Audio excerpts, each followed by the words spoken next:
सुप्रभात बच्चों। पिछली कक्षा में हमने देखा था कि कैसे रामी की काकी को दादी माँ डांटती हैं पैसा दी है मांगने के लिए। अब आगे देखते हैं कि क्या होता है। तो कह रहे हैं कि मैं चुपके से आंगन की ओर चला गया। कई दिन बीत गए। जब दादी माँ कहती हैं कि चल चल मुझे तू समझाने वाला है, पिछले अध्याय में हमने पढ़ा था, पिछली कक्षा में देखा था। तो कह रहे हैं कि लेखक मैं उस समय जब दादी माँ मुझसे भी डांटना शुरू की तो मैं चुपके से आंगन की तरफ चला गया। कह रहे हैं धीरे धीरे कई दिन बीत गए और मैं इस प्रसंग को एकदम भूल सा गया। जो दादी माँ रामी की चाची को डांट रही थी वो प्रसंग मेरे दिमाग से निकल गया। एक दिन रास्ते में रामी की चाची मिली। वह दादी को पूतो फलो दूधो नहाओ का आशीर्वाद दे रही थी। फिर मैं प्रसंग को भूल चुका था और एक दिन ऐसे ही जा रहा था तो रास्ते में मुझे रामी की चाची मिली। वो दादी माँ को आशीर्वाद दे रही थी। क्या? पूतो फलो दूधो नहाओ, मतलब कि तुम्हारे यहाँ वंश वृद्धि भी होती रहे, गौ गोधन भी बढ़ता रहे। तो इस तरह का आशीर्वाद दे रही थी। मैंने पूछा क्या बात है धन्नो चाची? तो उसने विह्वल होकर कहा। विह्वल होकर, विह्वल का अर्थ होता है विह्वल, अत्यंत खुश। तो मैंने पूछा कि क्या बात है चाची, ऐसे क्यों दादी माँ को आशीर्वाद आप दे रही हैं? उस दिन तो डांट रही थी। तो वो विह्वल होकर अत्यंत खुश होकर कहती है कि उरीन हो गई बेटा। उरीन मतलब उरीण। उरीन जो शब्द है ये है उरीण से बना। तो उऋण हो गई बेटा मतलब कि मैं ऋण से मुक्त हो गई बेटा। जो मेरे ऊपर कर्ज था उससे मैं मुक्त हो गई बेटा। भगवान भला करे हमारी मालिकिन का। कह रही हैं रामी की चाची, कह रही है कि मैं तो ऋण से मुक्त होगी और भगवान हमारी मालकिन का, दादी माँ को मालकिन कह रही हैं कि उनका भला करें।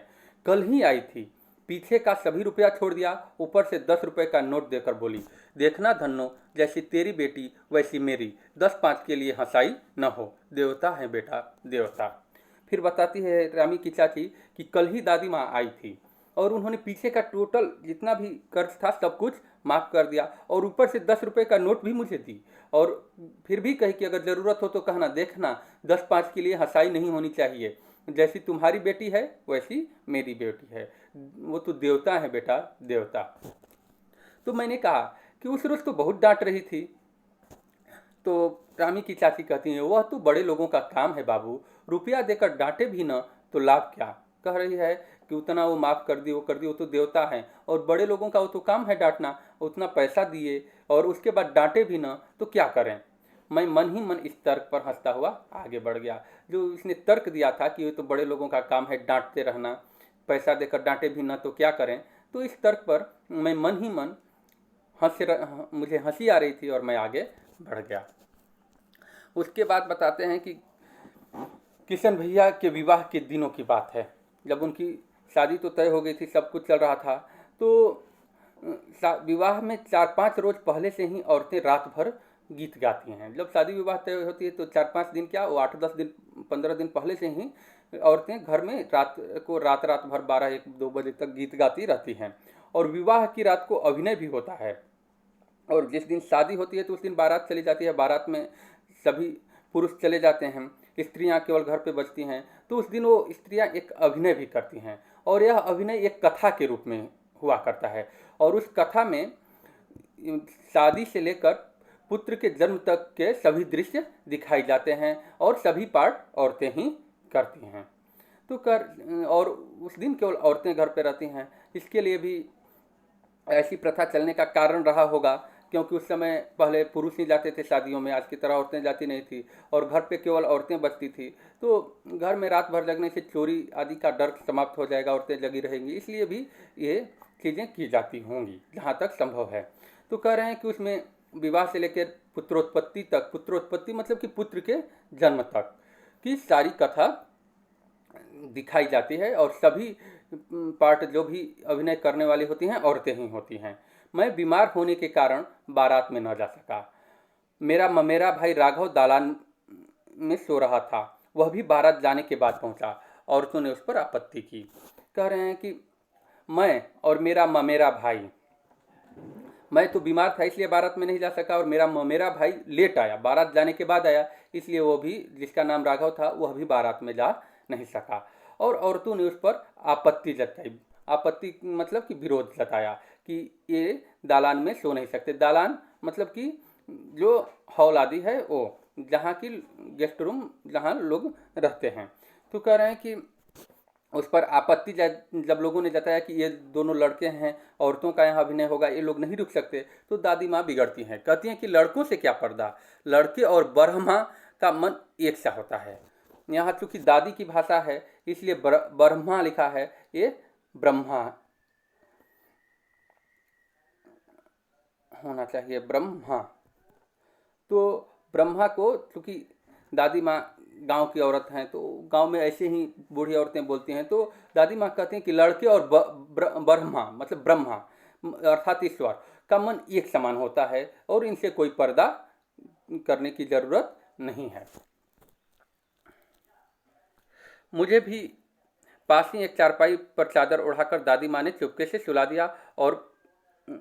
दिया था। वहीं दालान में ही मैं भी सो गया था।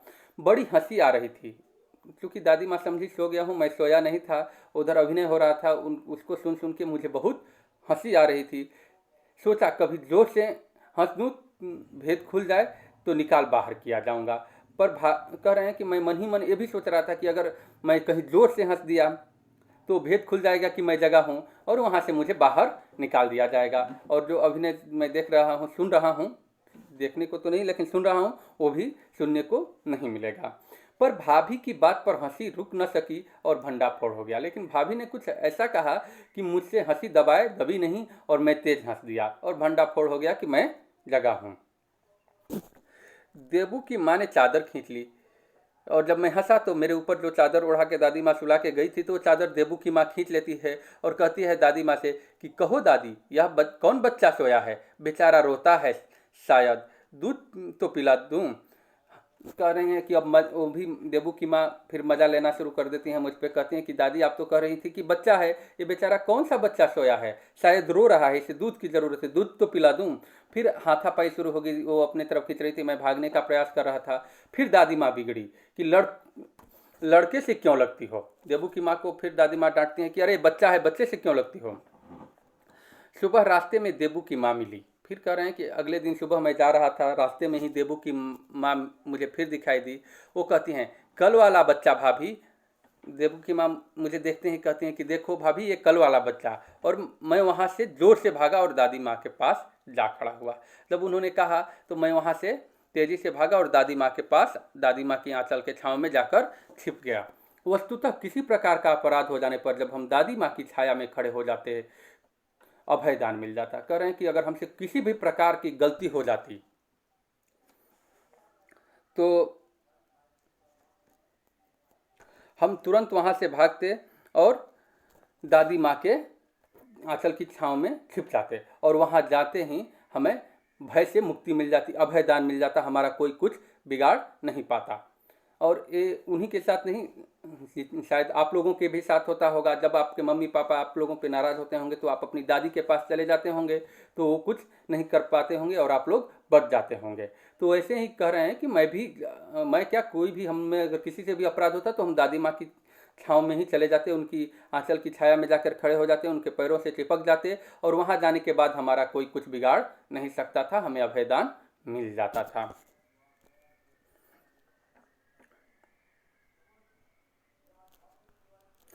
फिर कह रहे हैं कि स्नेह और ममता की मूर्ति दादी माँ की एक एक बात आज कैसे कैसे मालूम होती है। जो दादी माँ स्नेह और ममता की प्रतिमूर्ति थी, जिनके अंदर प्रेम और ममता भरी हुई थी, उनकी एक एक बात आज कैसे मालूम होती है। परिस्थितियों का वात्या चक्र जीवन को सूखे पत्ते सा कैसे नचाता है। कह रहे हैं कि जो परिस्थितियां होती हैं हर समय समान नहीं होती, बदलती रहती हैं। और वात्या चक्र का अर्थ होता है बवंडर। ये वात्या चक्र है, बवंडर। देखे होंगे हवा गोल गोल में घूमती है और हर सभी चीज़ों को उड़ा के, पत्तों को उड़ा के नचाते हुए ऊपर ले जाती है, तो उसे ही वात्या चक्र कहते हैं या बवंडर कहते हैं। तो करें कि जो परिस्थितियां भी होती हैं वो जीवन को उसी बवंडर की भांति, जैसे बवंडर सूखे पत्तों को नचाता हुआ ऊपर ले जाता है, वैसे ही नचाती हैं। और इसे दादी माँ बहुत अच्छी तरह जानती भी थी। दादा की मृत्यु के बाद से ही वे बहुत उदास रहती थी। जब मेरे दादाजी का निधन हो गया उसके बाद से ही दादी माँ हर समय उदास रहा करती थी। संसार उन्हें धोखे की टट्टी मालूम होता। कह रहे हैं कि जो ये संसार है, विश्व है, उन्हें धोखे की टट्टी, टट्टी मतलब टाट या पर्दानुमा कोई चीज़ लगा देते हैं घास फूस का बना के, उसे टट्टी कहते हैं या टाट कहते हैं। तो कह रहे हैं कि ये क्या कहा जाता है, टाट ही, धोखे का टाट मालूम होता था दादी माँ को। ये जो संसार है, उन्हें लगता था कि हर जगह धोखा ही है, क्योंकि दादा ने उन्हें स्वयं जो धोखा दिया था, क्योंकि दादाजी ने दादी माँ को धोखा दिया था। क्या धोखा दिया था दादी माँ को? क्योंकि वो दादी माँ से सदा कहा करते थे कि उन्हें आगे भेजकर अपने पीछे जाने की झूठी बात कहा करते थे। वो दादी माँ से कहा करते थे कि पहले तुम ऊपर जाओगी, उसके बाद मैं तुम्हारे पीछे पीछे आऊँगा। लेकिन पहले दादाजी का ही स्वर्गवास हो गया, पहले दादाजी ही ऊपर चले गए। तो कह रही हैं कि दादाजी ने उन्हें धोखा दिया है। दादा की मृत्यु के बाद कुकुरमुत्ते की तरफ बढ़ने वाले, मुंह में राम बगल में छुरी वाले दोस्तों की शुभचिंता ने स्थिति और भी डमाडोल कर दी। कह रहे हैं कि जब दादाजी की मृत्यु हो गई तो कुकुरमुत्ता कहते हैं, मशरूम देखे होंगे, तो मशरूम को ही कुकुरमुत्ता कहते हैं। तो वो बहुत जल्दी बरसात के दिनों में कहीं भी उगना शुरू कर देता है। तो कह रहे हैं कि उसी की तरफ बढ़ने वाले, मुंह में राम बगल में छुरी, मतलब कि ऐसे दोस्त जो आपको सामने से तो अच्छा बोले लेकिन बगल में आपके साथ ही विश्वासघात करने वाले। विश्वासघात मित्र के लिए इस मुहावरे का प्रयोग होता है, मुंह में राम बगल में छुरी। तो कह रहे हैं कि ऐसे दोस्तों की शुभ चिंता। अब ऐसे दोस्त हैं तो शुभ की चिंता क्या करेंगे? तो वो जो बताएंगे कि मैं आपके हित के लिए कह रहा हूँ, उसमें भी अहित ही छिपा रहेगा। तो कह रहे हैं कि उनकी शुभ चिंता ने स्थिति और भी डमाडोल कर दी। कह रहे हैं कि इस तरह के जो मित्र थे, जो कि सामने कुछ और कहते थे, पीछे से कुछ और करते थे, उन लोग या दगाबाज थे, धोखेबाज थे, ऐसे मित्रों ने जो स्थिति हमारे सामने कर दी, वो हमारी स्थिति को और बिगाड़ दिया और डमाडोल कर दिया। क्योंकि दादा के श्राद्ध में दादी के मना करने पर भी पिताजी ने अतुल संपत्ति व्यय की, वह घर की तो थी नहीं। कह रहे हैं कि दादी मना कर रही थी कि पैसा नहीं है, ज़्यादा उनके अंतिम क्रियाकर्म में, श्राद्ध कर्म में ज़्यादा संपत्ति खर्च मत करो। लेकिन वैसे दोस्तों के कहावे में आकर मेरे पिताजी ने कर्ज लेकर, खुद की संपत्ति तो थी नहीं, घर की संपत्ति थी नहीं, कर्ज लेकर बहुत ज़्यादा व्यय कर दिया दादा के श्राद्ध में। धन्यवाद। अब आगे के क्लास में देखेंगे कि आगे क्या होता है।